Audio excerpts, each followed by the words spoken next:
വിശുദ്ധ മത്തായി എഴുതിയ സുവിശേഷം അധ്യായം 3. അക്കാലത്ത് സ്നാപക യോഹന്നാൻ യൂദയായിലെ മരുഭൂമിയിൽ വന്ന് പ്രസംഗിച്ചു.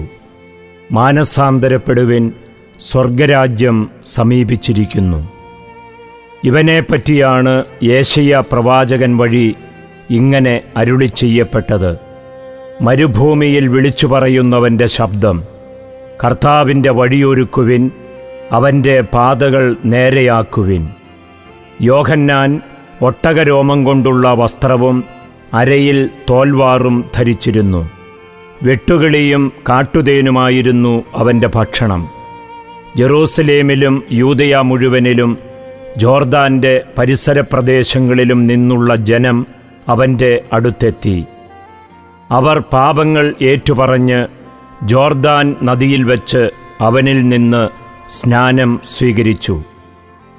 അനേകം ഫരിസേയരും സദുക്കായരും സ്നാനമേൽക്കാൻ വരുന്നത് കണ്ട് യോഹന്നാൻ അവരോട് പറഞ്ഞു: അണലി സന്തതികളെ, ആസന്നമായ ക്രോധത്തിൽ നിന്ന് ഓടിയകലാൻ നിങ്ങൾക്ക് മുന്നറിയിപ്പ് നൽകിയത് ആരാണ്?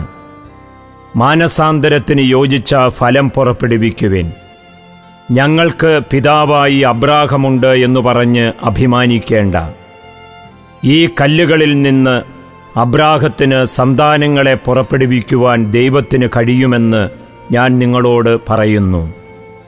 വൃക്ഷങ്ങളുടെ വേരിന് കോടാലി വെച്ചുകഴിഞ്ഞു. നല്ല ഫലം കായ്ക്കാത്ത വൃക്ഷങ്ങളെല്ലാം വെട്ടി തീയിലെറിയും. മാനസാന്തരത്തിനായി ഞാൻ ജലം കൊണ്ട് നിങ്ങളെ സ്നാനപ്പെടുത്തി. എൻ്റെ പിന്നാലെ വരുന്നവൻ എന്നേക്കാൾ ശക്തൻ, അവൻ്റെ ചെരിപ്പ് വഹിക്കാൻ പോലും ഞാൻ യോഗ്യനല്ല.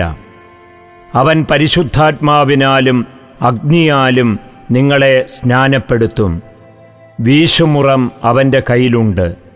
അവൻ കളം വെടിപ്പാക്കി ഗോതമ്പ് അറപ്പുരയിൽ ശേഖരിക്കും, പതിര് കെടാത്ത തീയിൽ കത്തിച്ചു കളയുകയും ചെയ്യും. യേശു യോഹന്നാനിൽ നിന്ന് സ്നാനം സ്വീകരിക്കാൻ ഗലീലിയിൽ നിന്ന് ജോർദാനിൽ അവൻ്റെ അടുത്തേക്ക് വന്നു.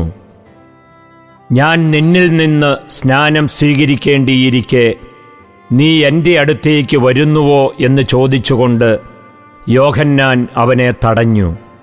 എന്നാൽ യേശു പറഞ്ഞു: ഇപ്പോൾ ഇത് സമ്മതിക്കുക, അങ്ങനെ സർവ്വനീതിയും പൂർത്തിയാക്കുക നമുക്ക് ഉചിതമാണ്.